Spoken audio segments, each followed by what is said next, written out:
can play music for a long time and mysteriously to yourself end up like really far away from what it was that got you interested in being in a band in the first place musically, and that you're suddenly finding yourself playing this stuff. You're like, wait, I don't even like what I'm playing. What am I doing?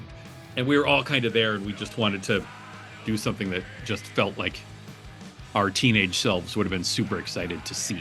John, David, and I were in a band called Party Time. We'd all met from previous bands, like touring, and so I told those guys if I twisted their arm anyway. I said, if you ever move to Portland, we should start a band, and that band. And they did move to Portland and from North Carolina, and we ended up starting Party Time. That band lasted about 3 years. And then I moved to San Diego. John, David, and I, and Brian too, but he was living in San Diego at the time. None of us were playing music with any other people at all. For the first time since our teens, it was John who actually called me, and he was like, this is stupid that none of us are playing music at all. So we should just all play together. Aaron started playing with those two guys, and they sent me demos of the things they'd been working on. Well, in the meantime, in San Diego, I was trying to start a band and was having no luck. Nobody seemed to want to play metal or sweat. And I was like, well, it's going to be a problem. So I moved back here, and then we started Red Fang. And Brian came with a whole bunch of songs, and so then we just kind of joined forces, and that was it. I mean, it went really fast at the beginning too. There was just so many ideas that it was just a couple months, and we were, had like a good 10 songs or something. I remember the first time that John and David and I got together, that we spent a lot of time talking about and listening to stuff that we're interested in, because I think we'd all played in so many bands that were like, ended up going down some path that just didn't feel right.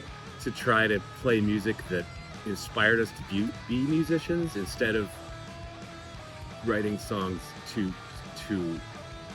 feature musicianship. We spent a good amount of time just listening to music and talking about what we were interested in doing and what it was that we liked about the music we listened to. Murder the Mountains, the song, was a bit of a jumping off point for us because it was kind of the first song that we really all collaborated on to write. I'm pretty sure David had come up with the sort of like main like A-B riffs, the verse chorus kind of thing. And then it was the first song that I came up with the lyrics and vocals for. And then I also wrote that outro part for it. Brian definitely had input on that one as well. And that was sort of like became the model for just how we wrote most of our songs going forward, was very collaboratively. And we would piece together riffs from all three of us. And even John would come up with, like, he would sing riffs sometimes and we'd try to figure out how to play them. That led pretty smoothly into the writing of Prehistoric Dog. The way that we wrote that was Brian basically had one riff, and then we all just kind of like took turns piecing together other parts until we'd come up with the whole thing.